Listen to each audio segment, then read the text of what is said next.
What is good, Ninja? OJ over here from Player Essence, and welcome to another PE Nintendo Switch and Gaming News video. This time we have some news for you guys like always, but we also have a little bit of a discussion when it comes to Mega Man 11 and Xenoblade Chronicles 2 mixed in with some news here. So with that out of the way, let's go ahead and get right into today's news. So Darkest Dungeon for the Nintendo Switch will include all of the currently available DLC, which is very good to hear for Nintendo Switch fans. So Darkest Dungeon isn't too far away from hitting the Nintendo Switch. When it does launch, you can expect all the DLC to be included in the final package of the game, which I mean by digitally, that is. That means that the Crimson Court and the Shield Breaker will also be available on there, which add hours upon hours of gameplay to the experience. Now, Red Hook Studios is currently working to get Darkest Dungeon ready for submission on the Nintendo Switch. Currently, the plan is to have it ready in early 2018 if everything goes all according to plan, and it seems like it's going to be digital only for right now. We have to wait and see if there's going to be any release as far as physical goes, but overall, this game is looking really hardcore and cool on the Nintendo Switch. It's a roguelike type of game, but from what I've been told, it doesn't completely cut off all the progress that you made and make you start over from the beginning of the game. You can actually save certain points, but I guess if you die in a certain level or something, you have to go back to the beginning of that, but not to the beginning of the game. So for me, that makes it something that I'm interested in. Any type of rogue games where you have to go all the way back to the beginning of the game and it's like RPG, or you have RPG elements and you lose that progress, I automatically don't want to play it because it becomes has-been heroes. No matter how great the battle system is, you have to go all the way back, and I do not have time to go all the way back to the beginning of the games and all that. So I'm interested in Darkest Dungeon for the Nintendo Switch. I know some of you guys have already been playing it on PC. Tell me how it is. How are you liking the game? Have you played the DLC yet? And are you planning to pick it up on the Nintendo Switch? Let me know in the comment section below. Alright, and moving into the next article here, we're going to talk briefly about the rare blades in Xenoblade Chronicles 2, because recently in an interview, the director, Tetsuya Takahashi, actually talked a lot about the story, navigation, and so many different things. Now for this video, it's going to be a bit much for me to go over everything, so I'm probably going to break it down and talk about certain parts of the game over the next couple days in terms of this interview. So let's go ahead and get right into what he had to say when it comes to the rare blades. Quote, "While there are a fair amount of rare blades, encountering them is completely random. Although it's interesting to wonder who you will encounter, some players may also become anxious about whether they'll ever actually meet one. I will make a firm statement. You will definitely, probably, if you're lucky, always encounter every single rare blade. I found the last rare blade at 220 hours of playtime. There are still many things to do in the game at this point. While there are initially a few opportunities to get core crystals, you'll get more of them than you'd ever want later on." Laughs. Although there are three types of core crystals: common, rare, and legendary. Common and rare core crystals can be maxed out by just playing the game normally. Even the valuable legendary core crystals can be dropped in abundance if you launch a unique monster of level 100 or greater and then smash them down. In addition, while most of the common blades that you can get with legendary core crystals are 4 stars, the combination of stats and skills is completely random, so you might find a blade that is even stronger than a rare blade. Driver stats are also low in the beginning, so it's enough just to resonate with common core crystals instead of forcing your characters to use rare or legendary core crystals. In addition, the unnamed core crystal that Gramps gives you at the start will always contain a wind element blade with knuckle claw. So note that there's no point in trying to re-roll this item. So this is very interesting as far as what he has to say here on rare blades. And I've so far gotten 2 rare blades, and I'm about 24 hours in, but not actually 24 hours into the actual story. I'm just 24 hours of playing.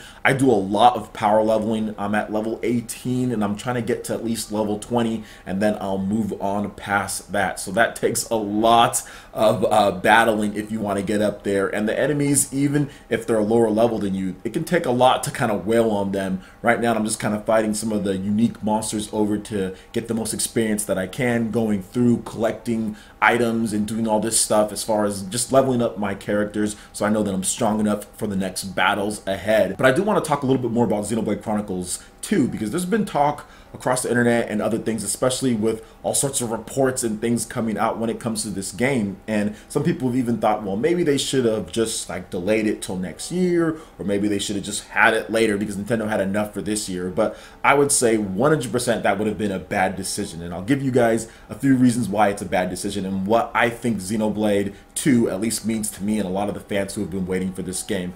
Now, for one, Xenoblade Chronicles 2, it's been worked on since 2014. They've been working on this game for 3 years at this point, and it was ready to go. It's a game that's pretty much optimized for console docked play, and it's a very ambitious and big scale game. Obviously, putting that down onto the mobile and getting it running in a frame rate and battery life that works for that size of game, 6 characters on screen and a large huge open world with a bunch of enemies that you can go and fight at any time. As far as the world goes, that's very tough to get all of that downscaled onto Nintendo Switch Mobile without a power source. So I honestly think that they did a fantastic job as far as how it even is getting that size of game, and I do feel that Monolith Soft will make some optimizations over the next few months in order to optimize the process when it comes to handheld play. But as far as docked play, everything looks and runs pretty good considering the size of the game and the hardware that it's on. But I also wanted to say that Monolith Soft is already moving on. We already know that Monolith Soft is working on their next title, and I wouldn't want them to delay things as far as Xenoblade Chronicles 2, as far as the launch and everything, in order for like a little bit higher resolution in portable mode when the game is clearly meant to be home console style played while docked. So I don't think that would have been a good idea. It's good just to get the game out as far as Xenoblade Chronicles 2, launch it, it plays good, people are enjoying it. It's a huge RPG for fans to play, which the Nintendo Switch doesn't have too many of those. It's getting those in 2018, but it didn't have too many in 2017. So I wanted that huge RPG to play over the holiday period, and I'm so happy that they were able to do that. On top of that, there's another thing, guys. If you guys think that 2017 was big when it comes to Nintendo titles, or even when it comes to the lineup as far as all the games for the Switch, wait until you see 2018. A lot of people have said, oh, well, there isn't much and there's not this and that. Guys, there is going to be more games in 2018 than there was in 2017. Nintendo, when it comes to first party and third party games, yes, maybe we don't get a Zelda or something like that. There's not going to be Super Mario Odyssey, but there's going to be a ton of great games and even bigger third party games, because I think the third party games this year were fantastic. We got Doom, we got Skyrim, we got Disgaea, Minecraft. Those are a lot of great games. But in 2018, there's stuff like Shin Megami Tensei 5, Project Octopath, Valkyria Chronicles, and even more that hasn't even been announced yet, plus more and more ports, guys. There's going to be a lot more ports. There's going to be a lot more new games. So I think Nintendo honestly had to get this game out in 2017, and it was fine to get it out in 2017 because 2018 even has a bigger lineup with bigger third-party games and more content coming. Like I said, guys, it's going to be huge. And even from a Nintendo first-party standpoint, they haven't even gotten close to announcing all of their lineup for 2018. There's going to be a lot of games there. So in my opinion, it fits well, and I think that it fits within the budget to make sure that they get that in 2017. And like I said,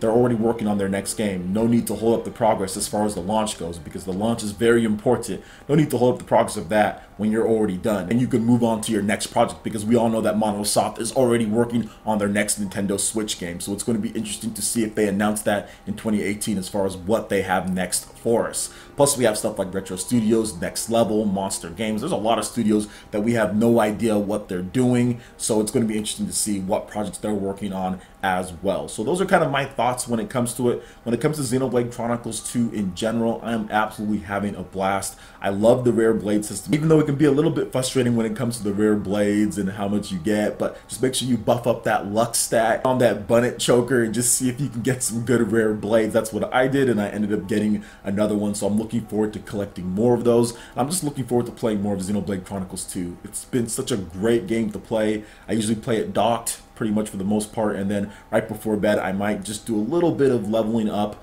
in portable mode. I'm having a ton of fun with it. Give me your experiences so far with the rare blades. How do you guys feel about that? In addition to that, how do you guys feel about the game so far? I'd love to hear you guys' thoughts in the comment section below. Alright, and moving on to the last discussion here, I'm going to briefly talk about Mega Man 11 for the Nintendo Switch, because I talked about Mega Man Legacy Collection 1 and 2. I talked about the Mega Man X franchise coming over, and all of that is good. There are 19 Mega Man games coming to Nintendo Switch in 2018, which is awesome. But I wanted to talk about Mega Man 11 just a little bit more, and I think that this game, what it signifies for Nintendo fans, and what it signifies basically for Capcom is that they are back somewhat. They are back somewhat because they're bringing over all this content, but Mega Man 11, that was really the centerpiece and what really makes it to where I think that they're back. Because if you look at the screenshots as we're going to be doing here, it is an absolutely beautiful, artistically looking game that captures the essence of originally what Mega Man, in my opinion, as far as what it's supposed to be. Now, the game isn't done yet. I know that some people have been saying, oh, well, they can work on a couple different things, but the game is not done, so it's definitely going to get better over time. But what I want to see, especially when I see a game early, if it's a year ahead of time, I want to see that the concept is nailed. Does it hit the original feel as far as what I want to play as a game? Does it look fun? And that's the most important thing, is does it look fun? And based on everything that I've seen so far on Mega Man 11, it looks fun and it nails that original concept of what Mega Man is about. Going through levels, fighting Robot Masters, and using those powers to get through other levels and beat other Robot Masters. And then having some replay value, speed running, all of the extra things that come with that when it comes to Mega Man. And that's exactly what Mega Man 11 does. And I'm extremely excited to get my hands on this game next year. And just looking through everything as far as what Capcom has done, and people talk about the support for the Nintendo Switch, and they kind of go back and forth. But I'm telling you guys, when it comes to this, Capcom has already stated multiple times, and this is the reason why I don't really jump to conclusions.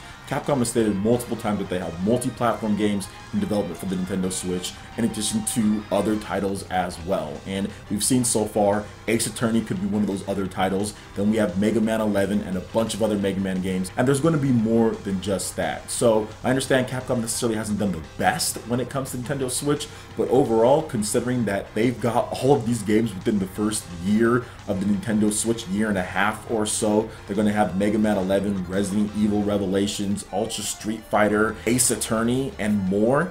I think that's pretty good if you compare that to PS4 and Xbox One. I'm not giving Capcom a complete pass on things, but I do feel that they've done a better job supporting the Nintendo Switch than they did with the PS4 and Xbox One in their respective first year and a half or so time frame, because there was really nothing like Strider and like DMC, the reboot, so there wasn't really much as far as those other systems. So while I'm not completely 100% happy with everything, I'm happy with the Resident Evil Revelations collection because that's really good, and I'm happy with Mega Man 11, and I'm happy with Ace Attorney as well. Plus there's probably going to be more, guys. So what do you guys think about Mega Man 11 on the Nintendo Switch? Capcom support now that we've got 19 Mega Man games coming to the Switch, Xenoblade Chronicles 2, and everything else that I talked about. Let me know your thoughts in the comment section below. Alright, Ninja, that wraps it up for this video here. Go ahead and check out the links in the description below. We've got Facebook, we've got Twitter. Go ahead and give us a like and a follow on our social media. Really helps us spread the content of Player Essence across the interwebs in addition to YouTube.